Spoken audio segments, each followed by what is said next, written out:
पाठ 8 पाठः अष्टम लोह तुलः। लोहे की तराजू।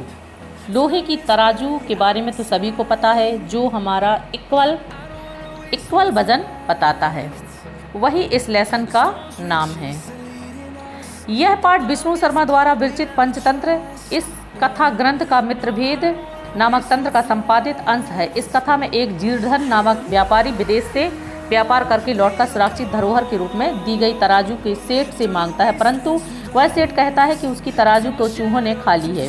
उसके बाद वह व्यापारी सेठ के पुत्र को स्नान के लिए नदी की ओर ले जाता है और उसको वहां ले जाकर एक गुफा में छिपा देता है। लौटकर आते हुए पुत्र को न देखकर सेठ पूछता है, मेरा बच्चा कहाँ है? वह बोलता है कि तुम्हारे पुत्र को बाज उठाकर ले गया। तब दोनों विवाद करते हुए न्यायालय की ओर गए, जहाँ न्यायाधिकारियों ने न्याय किया। किसी स्थान पर जीर्णधन नामक व्यापारी का पुत्र था और उसने धन के अभाव के कारण दूसरे देश जाने की इच्छा करते हुए सोचा, जिस देश या स्थान पर अपने पराक्रम से ऐश्वर्य का भोग किया गया हो, उसी स्थान पर जो मनुष्य धनहीन होकर रहता है वह निर्लज्ज अधम होता है। उसके घर पर पूर्वजों के द्वारा खरीदी गई लोहे की तराजू थी। उसको किसी सेठ के घर पर धरोहर के रूप में देखकर उसने दूसरे देश चला गया। उसके बाद बहुत समय तक दूसरे देश में इच्छानुसार घूमकर पर्यटन करके फिर से वहां अपने नगर आकर उस सेठ से बोला, हे सेठ, मेरी वह धरोहर रूप में रखी हुई तराजू दे दीजिए। वह बोला, अरे वह तो नहीं है, तुम्हारी तराजू तो चूहा खा गए। जीर्णधन बोला, हे सेठ, यदि चूहा खा गए हैं तो तुम्हारा दोष नहीं है, यह संसार ऐसा ही है, यहाँ कुछ भी सदा के लिए शाश्वत नहीं है, परंतु मैं नदी पर स्नान के लिए जाऊंगा, इसलिए तुम अपने इस धनदेव नामक पुत्र को स्नान की सामग्री हाथ में लेकर मेरे साथ भेज दो। वह सेठ अपने पुत्र से बोला, पुत्र, यह तुम्हारे चाचा हैं, स्नान के लिए जाएंगे, इसलिए इनके साथ चले जाओ। इसके बाद वह व्यापारी का पुत्र धनदेव स्नान की सामग्री लेकर प्रसन्न मन से उस अतिथि के साथ चला जाता है। वैसा ही होने पर वह व्यापारी ने स्नान करके उस बालक को पर्वत की गुफा में छिपाकर उसके द्वार को बड़ा पत्थर से ढककर शीघ्र ही घर आ गया। उस सेठ ने पूछा, अरे अतिथि, बताओ मेरा पुत्र कहाँ है जो तुम्हारे साथ नदी पर गया था? वह बोला, नदी के किनारे से तुम्हारा पुत्र बाज के द्वारा अपहरण कर लिया गया है।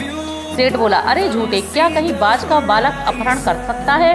इसलिए मेरे पुत्र को लौटा दो, नहीं तो मैं राज दरबार में निवेदन शिकायत लेकर जाऊंगा। वह बोला, अरे सच बोलने वाले, जैसे बाज बच्चे को नहीं ले जा सकता, वैसे ही चूहे भी लोहे की बनी तराजू को नहीं खाते हैं, इसलिए मेरी तराजू दे दो, यदि पुत्र की आवश्यकता हो तो।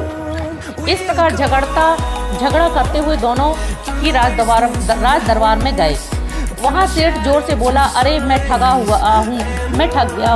गया हूँ, घोर अन्याय, इस चोर के द्वारा मेरे पुत्र का अपहरण किया गया है। इसके बाद न्यायकर्ताओं ने उस व्यापारी पुत्र से कहा, अरे सेठ के पुत्र को लौटा दो। तब वह बोलता, वह व्यापारी पुत्र बोला, क्या करूं? मेरे देखते देखते नदी के किनारे से बाज के द्वारा बालक का अपहरण कर लिया गया है। यह सुनकर वे बोले, अरे तुम्हारे द्वारा सच नहीं कहा गया है, क्या बाज बालक का अपहरण करने में सक्षम होता है? वह व्यापारी पुत्र बोला, अरे मेरी बात सुनिए, हे राजन, जहाँ 1000 किलो की लोहे की तराजू को चूहे खा सकते हैं, वहाँ बाज बालक का अपहरण क्यों नहीं कर सकता? इसमें कोई संदेह नहीं है। उन्होंने पूछा, यह कैसे हो सकता है? इसके बाद उस सेठ ने सभा के लोगों के आगे आरंभ से सारी घटना सुनाई। तब न्यायाधिकारियों ने हंसकर उन दोनों को समझा बुझाकर तुला और बच्चा दिलवाकर संतुष्ट किया। इस लेसन की यही हिंदी है।